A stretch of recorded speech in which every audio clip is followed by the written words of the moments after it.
Olá, sou Mero Horg, psicanalista da B-Saúde.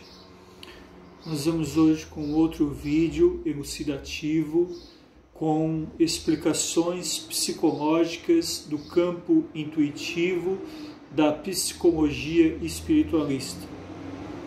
O convidado de honra de hoje é o famoso Livro dos Espíritos de Allan Kardec, codificado pelo mestre lyonês Hippolyte Léon Denisard Rivail, que adotou o pseudônimo de Allan Kardec, lançado em Paris Royal por volta de 1857. É um livro de perguntas e respostas, é um verdadeiro tratado psicológico, filosófico e moral.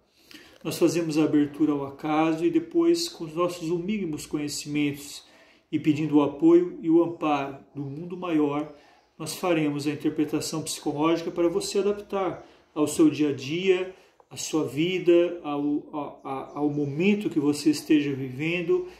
É uma abertura, entre aspas, ao acaso, mas refeita de esperanças no lírio sagrado do amor. Inspire profundamente comigo, relaxe.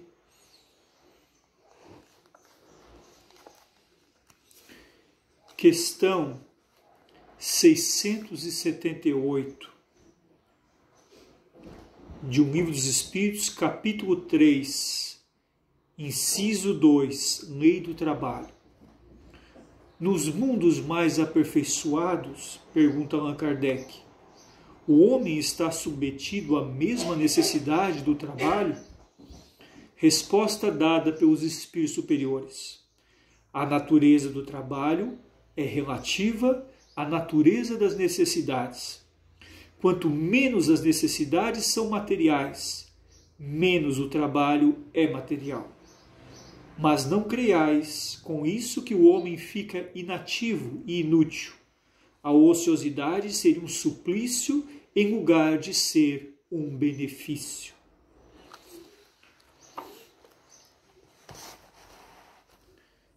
É interessante ressaltar que o conselho dado pelos espíritos a Allan Kardec casa-se perfeitamente com os estudos psicológicos do behaviorismo, com a pirâmide de necessidades de Maslow, com o estudo aprofundado de Joana de Ângeles na questão do homem integral, que o homem deve cuidar do corpo e da matéria de forma equitativa, Joana de Ângeles pela psicografia do Sr. Divaldo Franco, né? Então nós aperfeiçoamos essa questão sutilmente dizendo assim: a dificuldade, a dor, as vicissitudes da vida levam à necessidade de trabalho. Trabalho é tudo aquilo que movimente intelecto, força e dispêndio moral e emocional. Desde o momento que você atua em um setor, orando, servindo, sendo funcional numa atividade, sendo racional numa questão que lhe foi proposta, sendo responsável pelos seus atos, sendo leal na sua palavra, sendo probo na sua conduta, trazendo aqui a menção ao Evangelho do Cristo, em Mateus: faça ao outro o que queiras que vos faça, eis a lei e os profetas. Então, sem trabalho, sem esforço, sem um pouquinho de dificuldade para a modificação interior, psicologicamente nós ficamos embotados, alienados. Se o homem vivesse somente o êxtase, daria uma descompensação no GABA, um neurotransmissor que regula o bem-estar, o sono, o equilíbrio psicobiofísico, as funções psicomotrizes, a disposição. Então, há de haver, acho que a conjunção verbal seria essa, há de haver uma necessidade de esforço. Esforço requer suor, movimento, trabalho, ação, contração muscular, exercício intelectual, exercício moral, abastecimento saudável de alimento, fortalecimento do tônus psíquico e espiritual. Numa questão, por exemplo, envolvendo a desobsessão, nós temos que estimular o paciente que tem um pensamento compulsivo obsessivo, tem um pensamento neurótico obsessivo, é dado à hipocondria ou tem traços psicóticos, a uma atividade secular ou lúdica ou criativa para sublimar os seus fluidos em excesso ou estimular o seu tônus muscular, o seu tônus psicológico, os humores biliares à atividade. Desde que entre em atividade, o pensamento neurótico obsessivo é bloqueado, há uma barreira. As vibrações negativas da ociosidade se dissolvem e o ser começa a atuar de maneira mais concisa, de maneira mais racional. Trabalhando, merece ser sustentado. Todo trabalhador merece ser recompensado.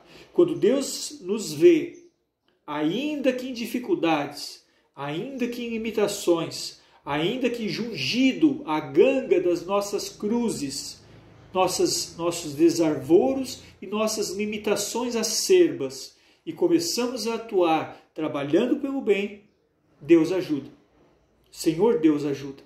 A falange trabalhadora se aproxima daquele que vence suas más inclinações, que se sobrepõe sobre o mal que lhe impõe e trabalha pelo bem comum.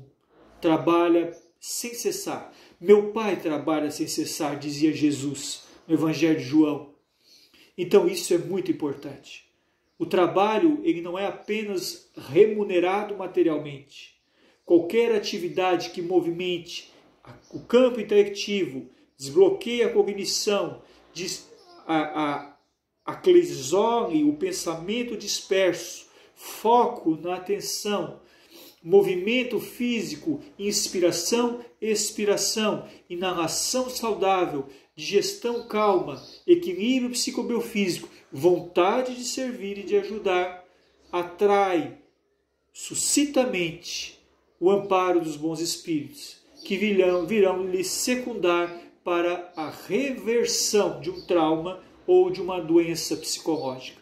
Trabalho, eis hoje a mensagem para o equilíbrio psicobiofísico, para a recuperação, junto ao tripé: tratamento médico, psiquiátrico, químico, tratamento psicológico, psicoterapeuta, psicológico, TCC, psicanálise e o trabalho espiritual. Oração, passe, palestra, evangelho no lar, estudo persistente da doutrina espírita, fé e equilíbrio, necessitando sempre em respeitar os limites do outro. Não confronte quem está na alienação. Não brigue com quem está confuso. Não extinga a dor a quem está doendo por dentro. Tenha empatia.